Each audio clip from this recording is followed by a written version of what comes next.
pag-usapan din po natin 'no, yung problema, ah, mga reklamo 'no, mga reklamo ng mga vloggers 'no, tungkol sa PCO, tungkol din po sa, pag-alis po ni Mike Abe at, yung mga iba pa po na mga problema 'no, ah, sa ano, sa Pilipinas 'no. Okey, sige, marami po tayong pag-uusapan. So, sa mga hindi pa po nakakakilala po sa'kin, ako po si Admin Rich at, meron po akong Facebook page, Admin Rich. Type niyo lang po yung Admin Rich pagkatapos lalabas na po ako 'no, sa aking Facebook page, Admin Rich.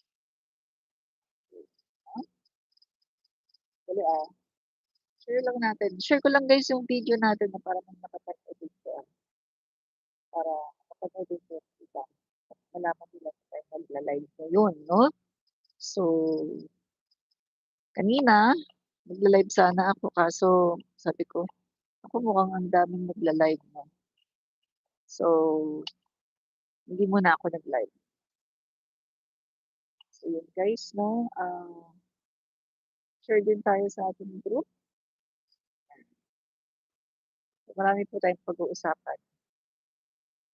Yan, share natin sa ating group. Marami po tayong kokomentaryuhan ngayon 'no. So alam niyo naman yung ating, live 'no mga kaibigan, it's, commentary, yan. Admin each komentarista. Fight fake news, expose the truth. Yan po mga kaibigan 'no, yung ating pong live, yan. So yan, okey na, ah, na ano ko na, na-share ko na yung ating live.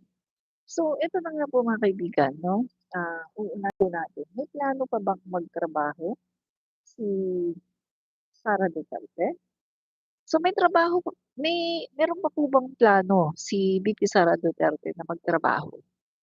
Bakit mukhang wala na po yata siyang plano na magtrabaho? Leon de la Cruz 'no, Leon de la Cruz, maraming salamat sa pag-drop by. So, tanong lang natin mga kaibigan, may plano pa kaya si VP Sara Duterte na magtrabaho? Bakit mukhang hindi na yata talaga siya nagtatrabaho? Since, since 1/8 else, hi po, God, God bless. Hi din po sa inyo, yan. So, yan po guys 'no, tuloy na po natin. Magandang gabi po sa lahat 'no, sa lahat po ng mga nanonood at mga gising pa. So, salamat po sa pag-drop by. So, may balak pa po ba si VP Sara Duterte na magtrabaho? Kasi eto mga kaibigan 'no, naka-schedule naman siya ngayon papuntang Japan 'no. Ayan nga, mukhang ang ginagawa na lang niya talaga ay pamumulitika, pag-a-around the world at pangangampanya. 2025 pa lang mga kaibigan ay nangangampanya na ang Vice President. Alam niyo mga kaibigan, napaka-unfair ng ginagawa 'no, ni Sara Duterte. Ito po ay unfair sa mamamayang Pilipino. Kasi biruin mo mga kaibigan, sinasahuran natin siya. Tayo yung nagpapasahod sa kanya, kumikita siya buwan-buwan, may sahod siya, pagkatapos siya po ay hindi nagtatrabaho. Ang ginagawa lang niya ay mag-world tour at pagkatapos ay mangampanya, literally manira sa gobyerno at sa ating pangulo. So, sa ngayon po mga kaibigan, hindi tayo nakakakita, hindi natin nararamdaman na meron tayong Vice Presidente. Totally, mukhang wala tayong Vice Presidente. Naalala ko tuloy nung panahon ni Leni Robredo, panay panay tayo, batikos-batikos Pero ngayon nare-realize natin mga kaibigan na maayos pala, mas maayos pala na Vice Presidente si Leni Robredo. Kasi at least si Leni Robredo nagtatrabaho at si Leni Robredo ay gumagawa.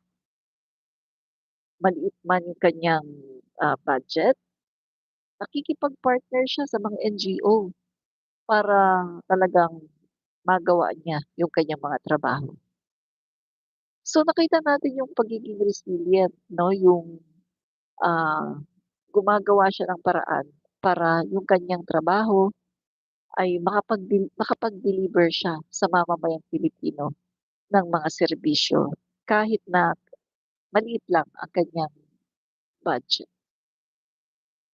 Naalala natin noon panay tayo binabatikos natin kapag siya ay nagsasalita tungkol sa gobyerno. Pero ngayon nare-realize natin, mga kaibigan, na maayos pala, no? Mas maayos pala si Leni Robredo kaysa dito kay Sara. Kasi unang-una mga kaibigan, si Leni nagdi-deliver. Si Leni kapag merong mga sabihin na natin kalamidad, nandiyan siya. Bumababa siya on the ground. Nagdi-deliver siya. Pumupunta siya sa mga lugar na may mga disaster at nagdi-deliver siya ng mga tulong. Pero si Sara Duterte, hindi mo siya makikita. Wala. Bagamat siya ay vice presidente, pero tinatakbuhan niya ang kanyang responsibility. At ito ay pinapaubaya lang niya sa kanyang mga USEC, ASEC, pinapaubaya lang niya mga kaibigan yung mga responsibility sa mga tauhan sa DepEd. So dito, nakikita lang natin mga kaibigan na kahit wala pala tayong vice presidente ay okay lang pala, no? So, sayang lang yung sinisweldo natin sa isang vice presidente na inutil at wala naman, hindi naman nagpa-function. Sino ang nagtatrabaho? Yung kanyang mga USEC, yung kanyang mga ASEC, yung kanyang spokesperson, pero yung vice president, sumusweldo, kumukobra ng sahod, pero hindi naman nagtatrabaho. Napaka-inutil. Kaya nami-miss natin 'no, yung bang ano, yung bang meron tayong vice presidente, nakaka-miss 'no, yung mga panahon na meron tayong vice presidente. At nakita natin 'yan kay Leni Robredo, mga kaibigan, na meron tayong vice presidente na talagang kumikilos, bumababa on the ground at nag-aasikaso, tumutulong sa gobyerno para sa mga nasalanta ng bagyo. Nakaka-miss yung gano'ng ano, yung gano'ng sitwasyon, 'no? Napakapalad kung titingnan natin, napakapalad ni Duterte kasi nagkaroon siya ng Vice Presidente na hindi inutil. Napakapalad ni Duterte dahil nagkaroon siya ng Vice Presidente na tumutulong, katuwang niya sa mga, ah, 'pag merong mga disaster, nandiyan ang Vice Presidente, Leni Robredo. Pero ngayon sa panahon ni PBBM, nakakaawa ang pangulo natin. Kasi every disaster, binabaha ang Pilipinas, yung Vice Presidente nagliliwaliw, nagwo-world tour, naninirang puri, sinisiraan ang Pilipinas, pinapabagsak ang gobyerno dahil gusto niya na bumagsak ang gobyerno at gusto niya na bumagsak ang ekonomiya ng ating bansa. So wala talaga, walang kwenta ang ating Vice Presidente ngayon. Hindi natin maramdaman na meron pala tayong Vice Presidente, no? So, ito lang nakakapanghinayang mga kaibigan 'no, kasi pinapasuweldo natin siya. Sabi ko nga sa sarili ko, wala bang ano, wala ba tayong batas na kapag ganito na panay absent na ilang buwan nang uma-absent, tanggalin na lang, 'no? Totally, tanggalin na lang talaga siya sa puwesto kasi wala siyang kuwenta, eh. Walang kuwenta na bisepresidente. Mukhang talagang paninindigan na niya ang pangangampanya 2025 pa lang. Dito natin makikita mga kaibigan 'no, na napaka-insecure talaga niya 'no, super insecure ni Sara Duterte. At dito natin makikita na talagang hindi niya kayang manalo sa 2028. Kasi 2025 pa lang gumagalaw na siya sa pangangampanya. Ibig sabihin, alam niya na siya ay mahina. Alam niya na hindi siya mananalo sa 2028. Kaya ngayon pa lang ay nangangampanya na siya para mapakita sa mga tao na, "Ay nangangampanya ako, tatakbo ako sa pagkapangulo." So, napakaaga ng kanyang pangangampanya, mga kaibigan. Kaya ang lahat ng ginagawa ngayon ni Sara Duterte ay walang iba kundi pangangampanya lang. Walang iba. Hindi na po siya nagtatrabaho, wala na po siyang, concern sa gobyerno, sa Pilipinas, balewala na po sa kanya. Basta ang concern po ni Sara Duterte ngayon ay mangampanya. Yan lang ang kanyang concern ngayon, walang iba. Mangampanya at manalo sa 2028. Walang kuwenta na bisepresidente dahil inuuna ang sariling kapakanan, inuuna ang kanyang interes na pulitikal kaysa unahin ang bayan. Mga kaibigan, nung siya ay nanumpa as Vice President of the Philippines, anong sabi niya? Siya daw ay maglilingkod sa bayan 'no, to the service of the Filipino people. Maglilingkod daw siya sa bayan. Pero iba ang nangyari mga kaibigan, siya ang pinaglilingkuran ng bayan. Siya ang pinapasuweldo ng bayan. Siya ang inuunawa ng bayan, pero siya kumukubra lang ng suweldo. Nakakahiya mga kaibigan. Itong ginagawa ngayon ni Sara Duterte ay nagpapakita ng kanyang weakness, nagpapakita ng kanyang insecurities, at nagpapakita na talagang siya ay umaamin na siya ay mahina at hindi niya kayang manalo sa 2028.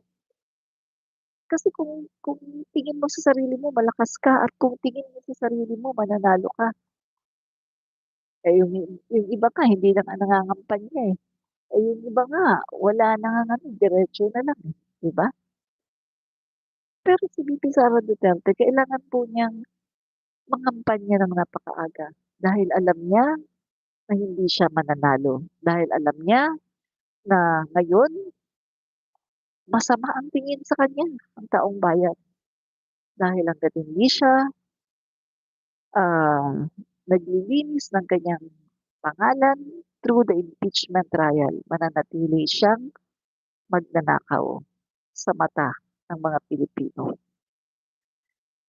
Isa lang ang tingin sa kanya mga Pilipino 'no, isa lang ang tingin sa kanya ngayon ng mga Pilipino, siya ay nagnakaw at ang mga magnanakaw hindi dapat binoboto.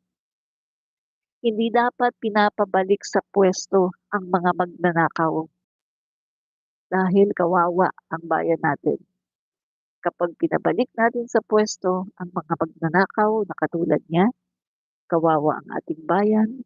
Pagnanakawan lang tayo ng pagnanakawan at ang ating mga taxes ay mauuwi lang sa kanilang mga bulsa, 'no? Yan ang katotohanan. Okay. So, basa muna tayo dito 'no, at, sagot tayo dito. Okay. So, ang sabi ni okey, sabi ni ano, Lambo, BBM legacy, flood control. Hmm. Pagdating po sa kapalpakan 'no ng, flood control, walang iba 'yan kundi si Duterte. Duterte legacy 'yan, flood control, ghost projects, 'di ba? So pinakita ko na sa inyo mga kaibigan 'no, si Duterte po ay umamin na alam niya, alam niya na merong mga ghost projects, alam niya yung pagnanakaw sa gobyerno, pero pinabayaan niya at hindi po niya tinuldukan, 'no? So inamin ni Duterte na yung pagnanakaw sa mga proyekto ay very rampant sa kanyang administrasyon, pero hindi niya ito tinuldukan. So isa lang pong ibig sabihin, kapag kapag kinonsinti mo 'yan, kapag hindi mo 'yan sinawata, hindi man lang matanggal yung kanyang secretary na si Mark Villar, nagpatuloy pa rin 'no, sa kanyang serbisyo.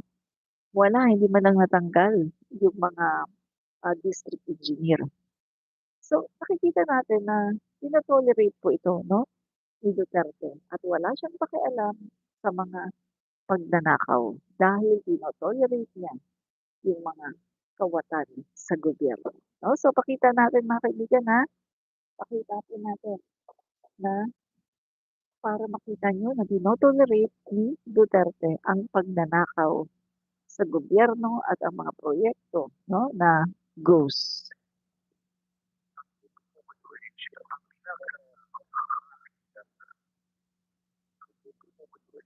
Ang pinaka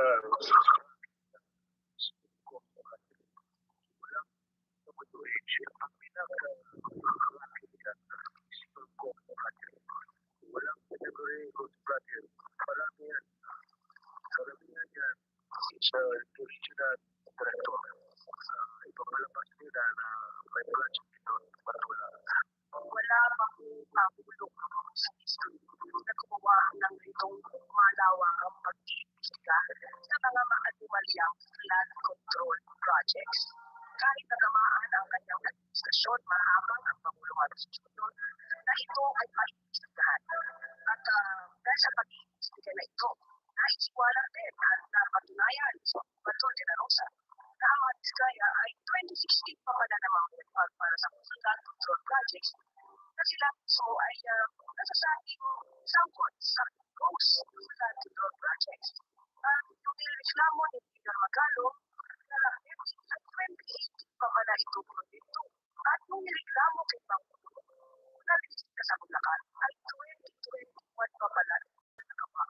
So dahil sa malawakang pag-iimbestiga na ito, marami po talaga tayong malalaman at yan po ang gusto ng Pangulo para ipaalam sa bayan ano ba ang nangyayari, ano ang sitwasyon at kailangan makalabo at dapat makalabo.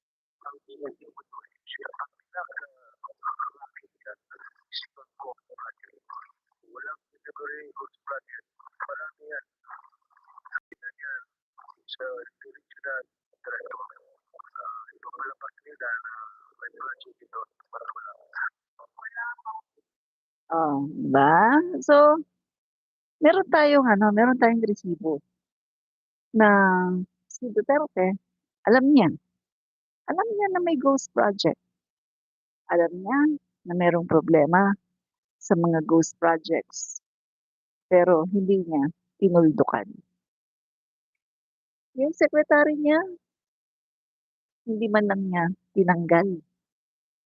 Yung mga nakaupo dun sa mga engineers, mga district, engineers, hindi man lang niya tinanggal.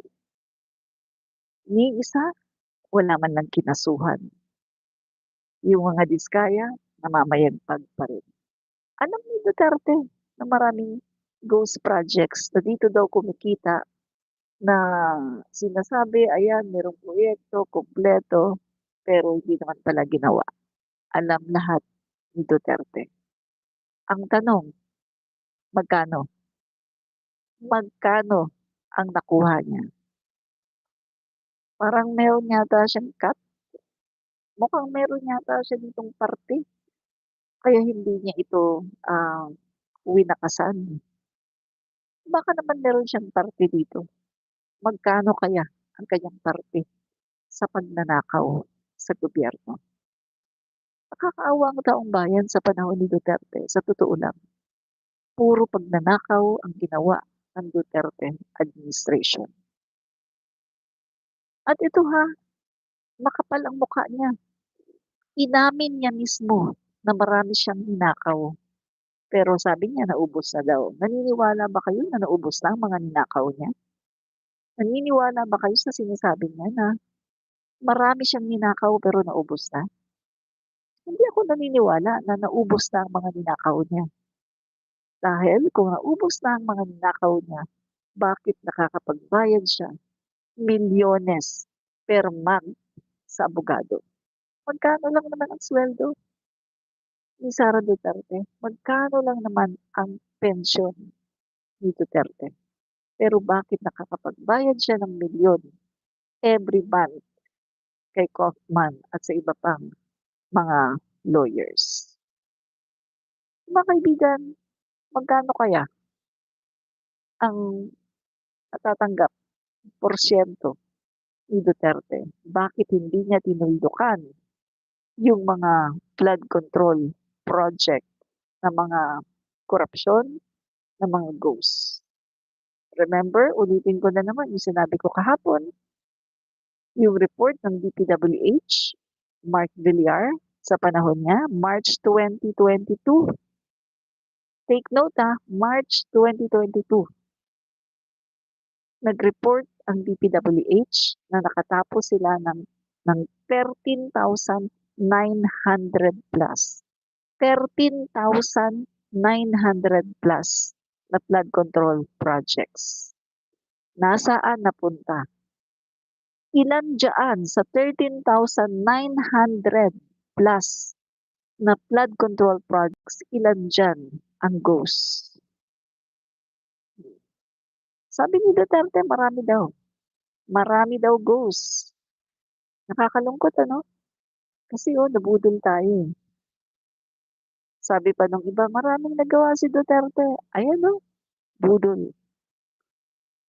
Kaya pala, ang sinasabi, ayon doon mismo sa DPWH, 119 ang pinangako ng mga proyekto ang tinapos, yung mga proyekto, 12. Nadagdagan bago umalis, naging 14. Grabe mga kaibigan, niloko. Niloko ang sambayan ng Pilipino. Puro korupsyon sa panahon ni Duterte. Nandyan pa yung Parmali. Nandyan pa yung paglilipat niya ng pera ng DOH, inilipat sa PSBBM para ipangbili ng mga overpriced na mga face mask, face shields, at iba pa. Grabe ang ginawa. Walang bidding-bidding. Si Duterte mismo ang pumili sa Parmali. Walang bidding-bidding. Parmali, neophyte, baguhan na pharmaceuticals company na ang kanyang puhunan ay nagkakahalaga lamang ng 600,000. Tapos, nakasungkit ng bilyon-bilyon na kontrata sa gobyerno. Guys, it's very unusual. Ang sabi nga mga kaibigan, bawal ang mga neophyte. Pagdating sa mga malakihan na mga kontrata ng gobyerno, bawal ang neophyte. Dapat ay yung mga may mga kumbaga sanay na sila dyan, yan talaga ang kanilang business at malaki na ang kanilang capital. Pero bakit pinili ang Parmali? Kasi ito po ay malakas kay Michael Yang.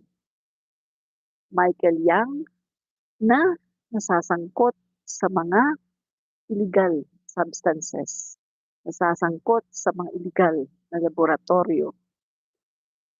Para i-absuelto si Michael Yang, ginawa ni Duterte siya ay tinalaga as economic advisor kahit na ito ay Chinese. Yan ay bawal. Pero ginawa ni Duterte kasi prinoteksyonan niya si Michael Yang para hindi maimbestigahan ng mga otoridad. Diba? Grabe mga kaibigan, korupsyon. Puro korupsyon ang nangyari sa panahon ni Duterte. Wala ka talagang makita na magandang nagawa. Sa energy, wala. Anong nangyari sa Malampaya? O ngayon, kinasuhan si Kusi, yung kanyang energy secretary. Kinasuhan. Damay din siya dyan.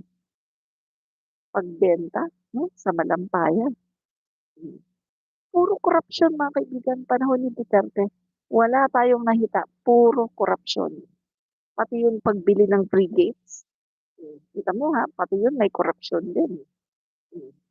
Pati yung pagbili, mga kaibigan, ng mga yung sa mga sasakyan, no? Sa mga pulis, meron din korupsyon.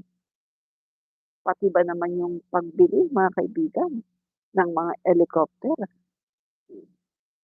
So, kung titignan natin, puro korupsyon mga kaibigan sa panahon ni Duterte.